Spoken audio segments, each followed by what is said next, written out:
Par leurs actions innovantes, elles améliorent le transport des personnes ou des marchandises en répondant à des enjeux de la feuille de route du plan de déplacement urbain d'Île-de-France. 5 entreprises et collectivités ont remporté les trophées 2018 de la mobilité.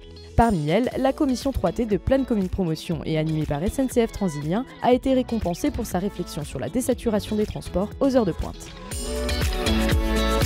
La commission elle est née d'une volonté de Plaine Commune Promotion et des entreprises de se saisir de ce sujet de la mobilité, et notamment avec le transporteur SNCF Transilien. L'arrivée massive des entreprises faisait qu'on était obligé de travailler sur cette désaturation. Le constat de départ de Transilien, c'était le déséquilibre de fréquentation dans les trains entre l'heure de pointe et les heures creuses. Et ce qu'on s'est dit, c'était qu'au lieu de rajouter des trains systématiquement pendant les heures de pointe, on pouvait agir sur les comportements des voyageurs pour modifier un petit peu leurs habitudes. Donc, le territoire de la Plaine Saint-Denis était particulièrement intéressant pour cette expérimentation parce que côté Transilien, on avait 2 gares, la Plaine Stade de France et Stade de France Saint-Denis, et beaucoup d'entreprises qui étaient présentes avec beaucoup de salariés.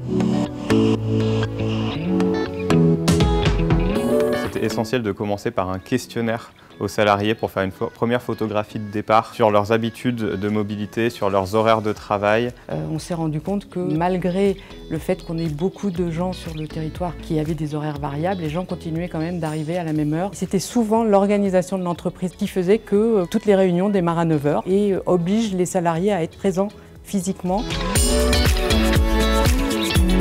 On a commencé à travailler sur les possibilités qui étaient données aux salariés de moduler leurs heures de transport. On pouvait parler, oui, de flexibilité horaire, on pouvait parler de télétravail, on pourrait parler de nouvelles solutions aussi de travail pour agir justement sur 3 leviers, changer d'itinéraire, changer d'horaire et changer de destination. Toutes ces réunions-là et tout ce fond se concrétisent dans le guide des bonnes pratiques pour la désaturation. Il y a l'idée qu'une entreprise qui arrive sur ce territoire avec ses problématiques puisse y réfléchir en amont pour que les salariés ne se retrouvent pas, eux, dans les mêmes trains à la même heure.